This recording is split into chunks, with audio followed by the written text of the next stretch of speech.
Oh, microphone, thank God. They're playing that music. Take it away. The trouble is an audience. You see, I'm in radio, and I got into radio because I never wanted to sit in front of an audience. And I'm learning what to do when there's an audience in front of me. I close my eyes and say whatever comes to mind. I also go off to sleep easily. At the age of 92, what can you do? Don't applaud before you find out what I was going to say. Okay, I understand you're going to ask me some questions. Is that right? It isn't so bad having an audience. The last time I got an audience, they turned the lights out, and it was the only way I could get through my congratulations speech, was not to have to see anybody.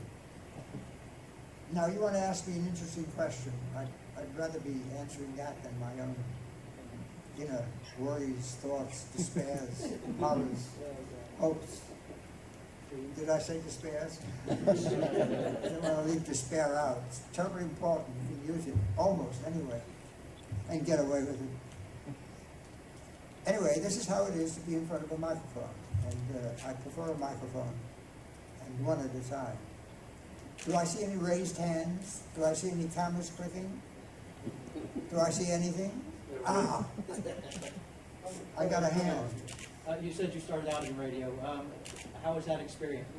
How was that experience? Yeah. Getting into Well, when I was very small, my father and grandfather had an apparatus, and I can never remember the name of it. It was a little gadget. It's kind of a technical name, but I always try to remember and I can't. But anyway, they did something with it, and boy, sound came out. I couldn't believe it. And thereafter, I was lost, because I would listen to it all the time. This is Uncle Don coming down from, you don't even know who that is. And The Witch's Tale. Remember The Witch's Tale? You know. You do? And these were all on radio. And you could sit and listen and be there. And so I listened to The Witch's Tale. The witch had a cat by the name of Satan. She also had a voice way up like that. See, well, Satan, what do you want tonight? A nice story about something that happened on the moors. Come over here and sit on my lap and stare into the fire. We were in front of a fireplace. And look into the embers, and soon you'll find yourself on a moor in the middle of the night. And that won me over to wonders of radio, if you can imagine. What's more? Well, anyway, that was the very beginning, and I liked doing that sort of thing for the rest of my life. Eventually, I turned out to be in a radio station, and that was great because I didn't have an audience. That's to say, I didn't have an audience that I saw. They were out there. I got letters. One letter had a black border, and it said something insulting, and then she said, but thank you for, and then some title that I can't remember. Thank you for, now it won't come back to me. It's terrible to lose one memory, yet it's a blessing often. If you've noticed. Okay, now you wanted to, what was that question? Oh, just how you started into radio. Well, that was the beginning. It went on and on and on. Everybody had a radio and listened to radio and the wonderful stories that were on it. And so I wanted to be in radio. But then, darn it, there was the Second World War. And instead I went to the ocean. I decided to be a sailor rather than a soldier. And they wanted me to, they kept sending me letters saying, from the Army, saying, you're going to be in the Army. But I had already talked to the Navy. The Navy, I decided if I want to get into the Navy, I would start early because they were taking them into the Army. Not that the Army's bad. Army people who are here. But one day I got a letter from the Army saying, if you don't arrive at the office tomorrow evening, we will send out the police, and they will bring you in. So I went over, and there was a bunch of rather, I was going to say obese gentlemen smoking cigars. And the first letter I said, well, why do you want to get into the Navy? I had to think fast. And I said, because I'd rather be fish food than fertilizer. They all laughed. And I was excused. That was the great moment of my life. I had a wonderful time at sea for 2 years. Do you want me to go on? The story doesn't stop there. When I came back, the radio was over. Great things on the anyway. I better take that back. There was music, there were other things, but the witch's tale was gone. Uncle Don was gone. Uncle Don was an uncle to everybody, but he came in an auto gyro. They called those things you see flying across the sky these days auto gyros in those days. And he'd come down singing this song. Something about Uncle Don. Here comes your Uncle Don. Oh, well, I won't remember, so I better not try. Anyway, there was that period, and then after the war, there was no more radio, so I traveled in different directions. And here I am. And everything between has interest. But what I've just said, and what's coming up, might have less. Now, there's a big white sign in front of me, and it doesn't say anything. You want me to sign it? I've been signing things for 2 days.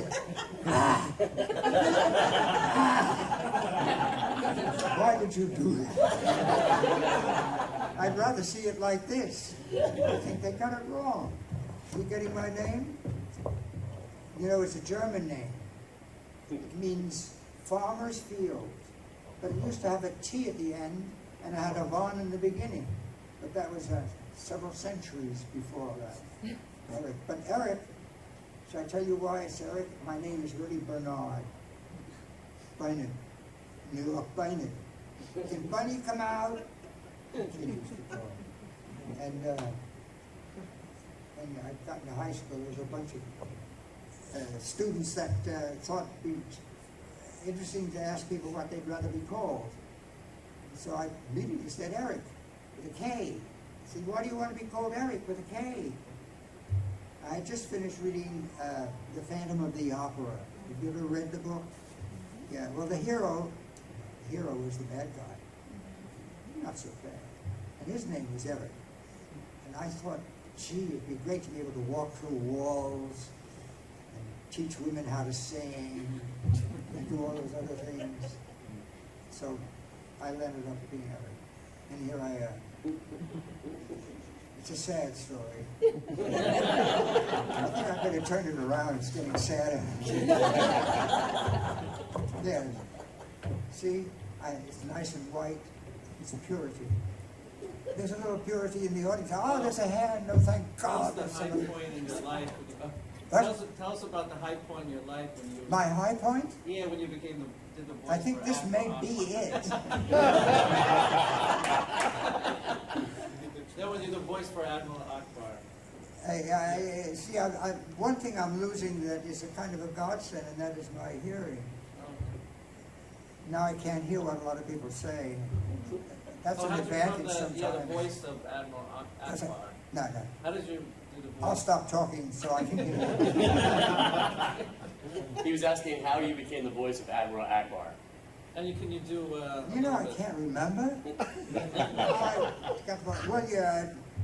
See, as I grew up, I went back to radio and got to know some very wonderful people who are sound designers, they're called now.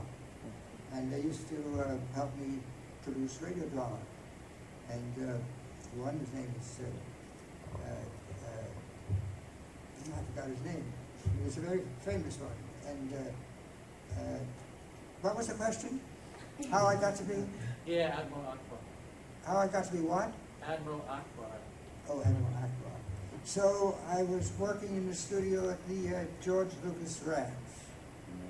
It's a very nice place. It's a lovely place.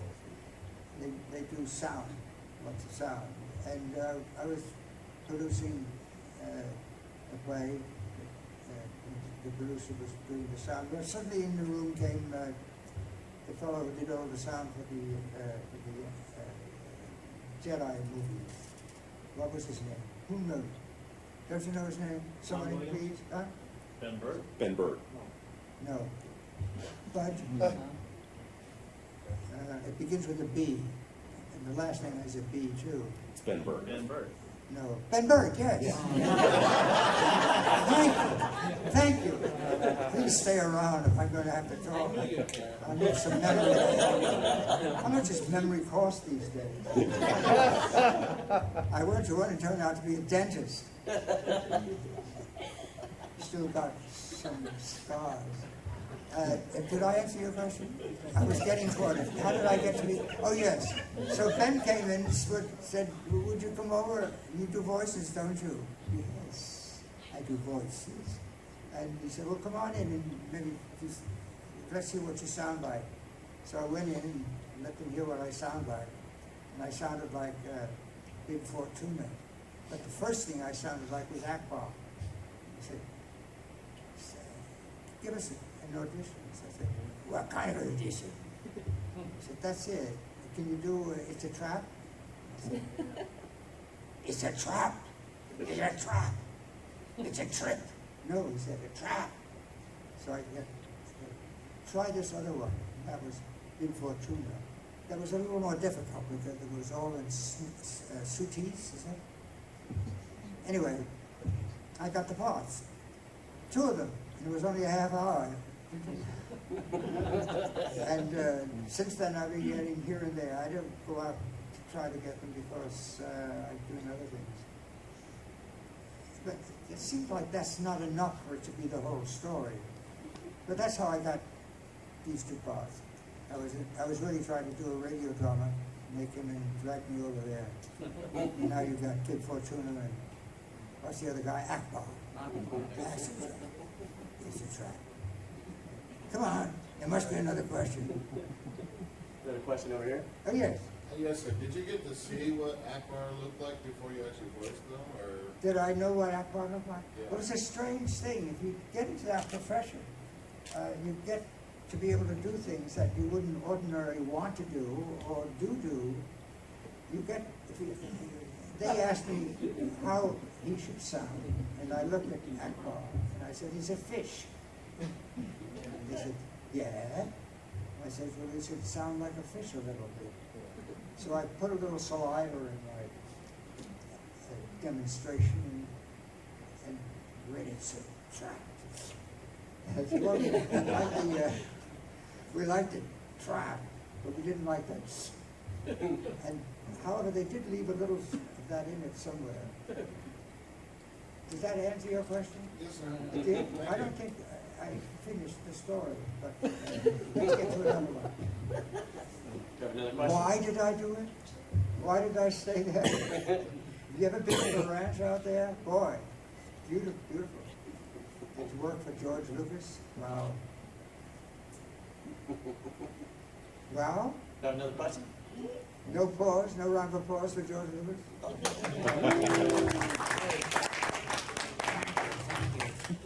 He's a very nice man. Oh, so is something else I got. And every once in a while someone asks me to do a voice and I do it. Sometimes my heart isn't in it, but it doesn't seem to matter. Take your heart out of it and sometimes you do your best work. I don't know what that means, but... Okay, some more questions.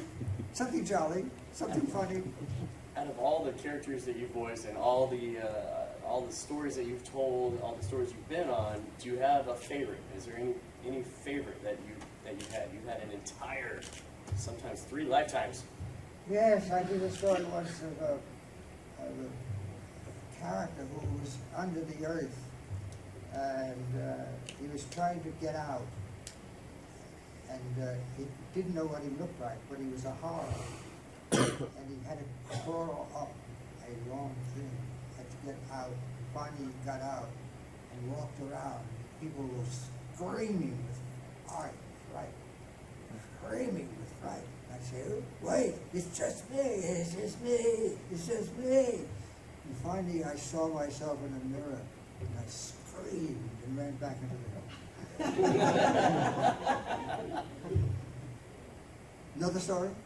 Yes. Does that answer your question? You take my picture, that's another $25. If I smile some more. If I sit on a pretty girl's lap, you can have it for nothing. I'm going to take a sip of this. It's vodka. Could be. My God, it is. What kind did you get? Icelandic? I drink a vodka called Vodka of the Gods. You can get it at Trader Joe's on the West Coast. I don't know if they got it at Trader Joe's elsewhere. Yes. Yes? There's one here. You are, There's one Trader Joe's here in Tampa. They just opened it. oh, well, look in there, if you look at the department, and if you like vodka, try vodka of the Gods. It's very inexpensive, but you have to put things in it to make it palatable. First I put in ice cubes, then I put in orange juice, and then I put in a lot of vodka of the Gods, and it's in a kind of a plastic bottle, so you can squeeze it. I found out you can squeeze the bottle and it goes. The last thing I put in is lime, cut a lime, squeeze the lime, try not to hit the bottle with a straw. So much for Trader Joe's. You know how much I make on that? What I just said? Yeah. It's more than I make on a voice. I try to give them credit where credit is due. They're very nice people at Trader Joe's. Excellent. Have some vodka, they say. That was a terrible moment, of course, in my life. Actually, yes. What are you looking forward to in your life? Do you know how old I am?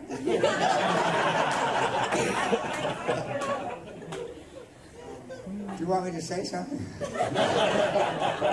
How about another month? How about a year? I was hoping for 2. There's so much to do. All the stuff that you gather. I mean, I wake up in the morning and see bookcase, books and books and books. And I used to study and teach. I'd like to be able to read them. But you want me to take that seriously? It's a serious subject, you know. As long as possible. As long as possible. I know a lot of people who are much older than I am. Not really old. How much did I say I was? I have a losing memory. The first thing I lost is how old I was. Then I began to invent ages. Like, ooh, 85? Try it again, try it again. 87? Where's the usher? The age is not as touchy a subject as it seems. I enjoy being 92. I have a very good friend, Lawrence Ferlinghetti. He's 95. You know Lawrence Ferlinghetti? He's a poet on the West Coast. Very marvelous poet. He also hates people. Now, I take that back, Lawrence.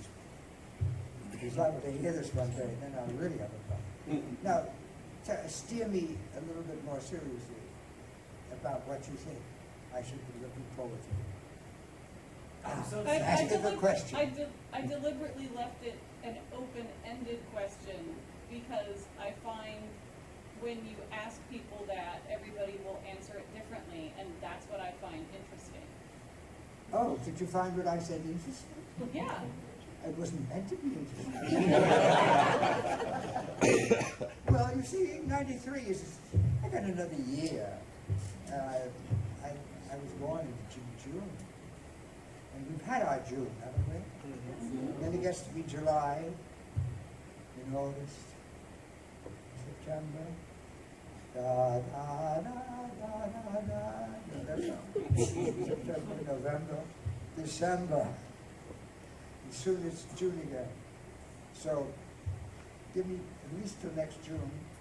I may give you another June. Isn't that nice?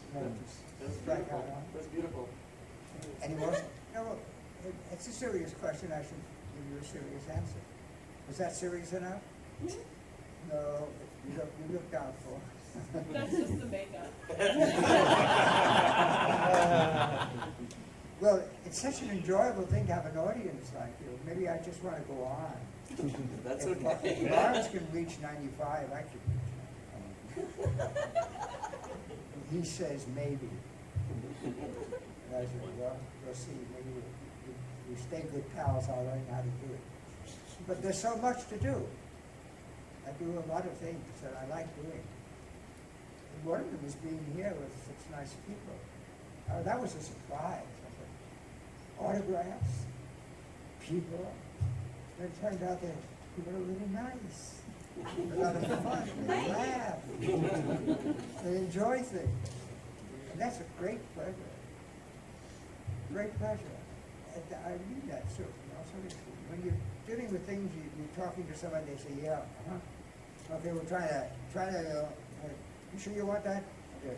No, not a smile. But look here, all these smiles. And here, we're getting more of an audience. Who let them in?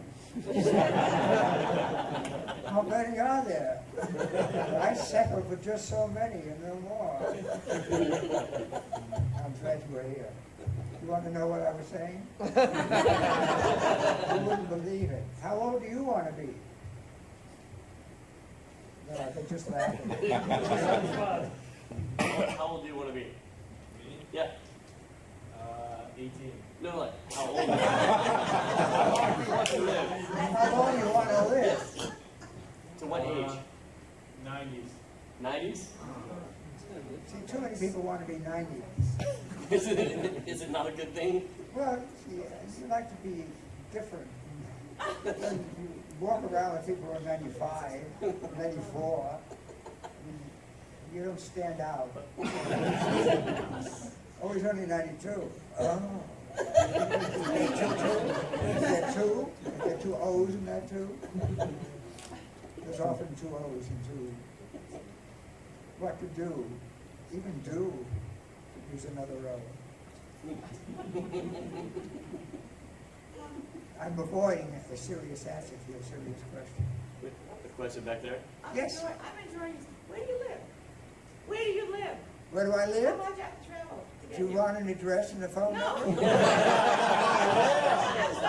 That's a do that. It's Maybe in a couple $25. years, You but- also get a picture with it. And my signature. I got two names. See, I got one name that's short, one name that's German. Long. Almost never ends. I keep forgetting how to spell it. What? I'd like to hear a German name. You like to hear a German name? Yes, if you Bauersfeld? want. Oh, sure, I studied German. You've been Bauersfeld? I know, but it's not like one of those with 4 Ich different bin words. klein, mein Herz ist klein. Ohne Mann drin wollen, nur Jesus allein. You know what that is? That's the first prayer I learned to say when I was a little boy. And I finally took German in high school. And I found out what it meant. I was a little disappointed. You know what it says? I am little, my heart's within, and no one will live there but Jesus alone. Isn't that nice? Yes. You want me to write that out for you? Goes as my next autograph. No, I remember in German they put all these words No, together. I can't hear you. In German, they put lots of words together to make one word. You want everything in one No. word? It's It's true. Some of these words are so long. Yes, they make words on it. I used to have a T at the end. I think it was the T. They got rid of the extras when they moved to Ridgewood, New York. Okay. New York, you know. Ridgewood? No. See, this accent didn't come from nowhere. No. It did come from nowhere. So is that, Long Island or upstate, or, what they call upstate? What part of New York? Why you want to relay that? Say it to I'm the sorry, man let me next get to you, closer. and eventually to come up here. I'm having a conversation here. Let me turn this around again. It gives me a little, it says expose. Why did they say that? Oh, expo. An expo, what is that? An exposition. Expo. I've heard a po means something else. Let me turn it away again. Something up the back here. I think I like that. Oh, come on, where are you? I got a lap that's I just thought you waiting. meant what? I've been signing Oh, autographs. no, I don't want to sit. Huh? I don't really want to sit. You don't want to sit? I'm not quite that, I can hold you up. I'm not quite that bold or whatever. Bold? I'm not, Oh, be a little bold. I'm, Try it for a time. oh, How much can you hold? That's quite a line. It usually works. well, I'm glad you're healthy and able to do this. Well, that's good. You have a little more? I asked one, Things you're thankful for. Being here. being here, the fact that my son got me more of a fan Your of son is things. coming? My son is sitting back there, Who's he? and yes, Is he yes, 10 you signed his autograph. Is anybody recording this? That comes to more than $25. Yes. I You are. just, What did you say? I talk too much sometimes. Oh, that's good. So Have I'm you like, talked I'm to yourself as saying- one of I'm the saying it best on things to record. develop? I talk to myself. I say the most interesting things. I bet you do. But sometimes they're not so good. If I tell the truth, I can be depressed for days. Why don't you just shut up? That's a good enough standard. Sometimes you just don't obey yourself. But it's from the heart. Anything from the heart's supposed to be good, except, things happen to hearts. They go bigger, they go older. They get clogged up sometimes. I don't think I better go on with that line. No, that's part of my reason for saying I'm glad you're here Yes? with us and healthy at 91. Gee, I find it interesting what you're saying, even though I can't hear a word. But you see, you have a way about you, see it. That's what. She's leaving, why is she leaving? She had a phone call. Huh? Yeah. Don't anyone leave this room.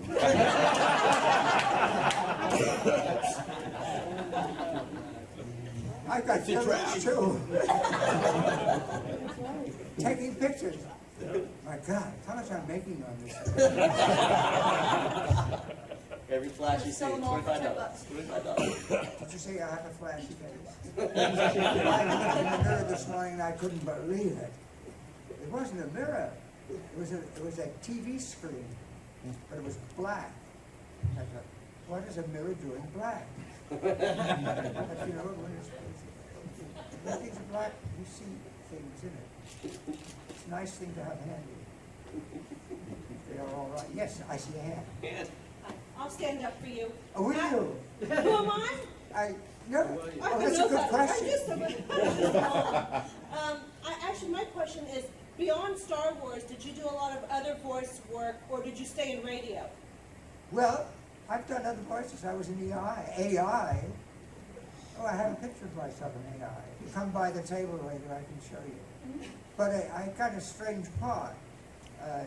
Who's the name of the director, the wonderful guy? Stanley Kubrick? Yes. He's a marvelous man. Have you ever met him? Wonderful. I don't know, I think I auditioned for it. I spent 13 days on the Queen Mary where they were filming AI. It was wonderful, always being around actors. Great fun, wonderful.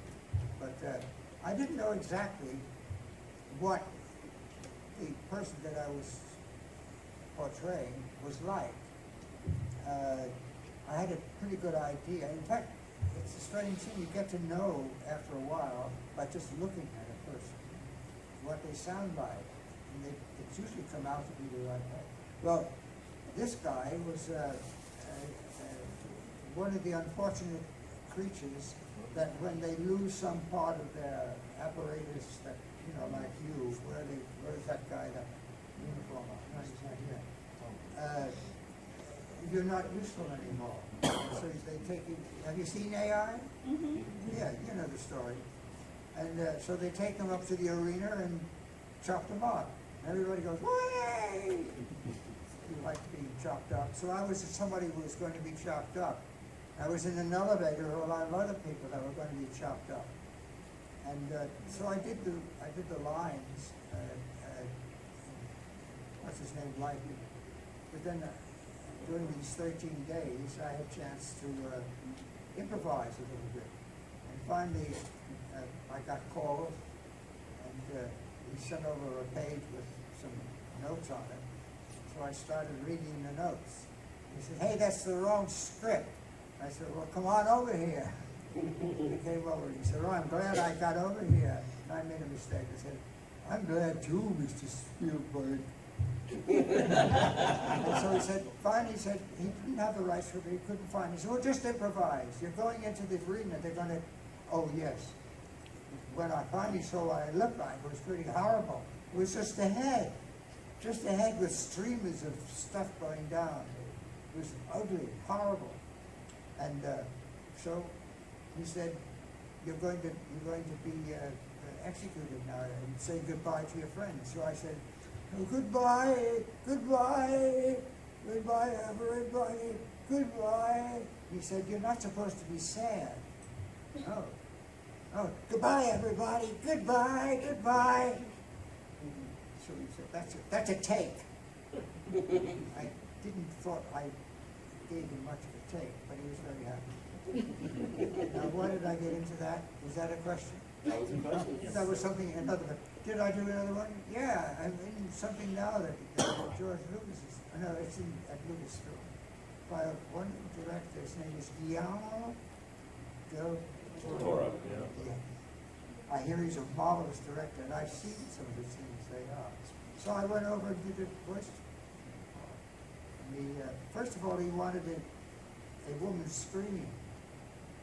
So I said, "Ah, ah." Well, I did much better than that. They gave me a few lines, and I said, "Well, I don't know exactly how a woman sounds, but I did the part of a lady once." And it came to good use, because I got these terrible phone calls from people. All of a sudden, a strange, should I say foreign without being nasty, a voice saying, "Sir," it was on the telephone, "we're calling from Windows, and we want you to do something for us, and if you don't do it, you're going to get into trouble," something like that. And I said, "Well, what do you want me to do?" He said, "Well, we want you," and then he said things, and I said, "Well, I don't think I can do that." Finally, I began to suspect. And so I said, "No, I don't want to do that." And I hung up. And another day, it came again. And it came the third day. Finally, I thought, this is going to go on and on and on unless I do something. So they called up, and I said, "Hello? Who is this on the phone? I don't know what you're saying." "No, I'm being busy. No, please don't. Have you got something to say? Please say it clearly. I'm an elderly lady." He said, "Yes, ma'am."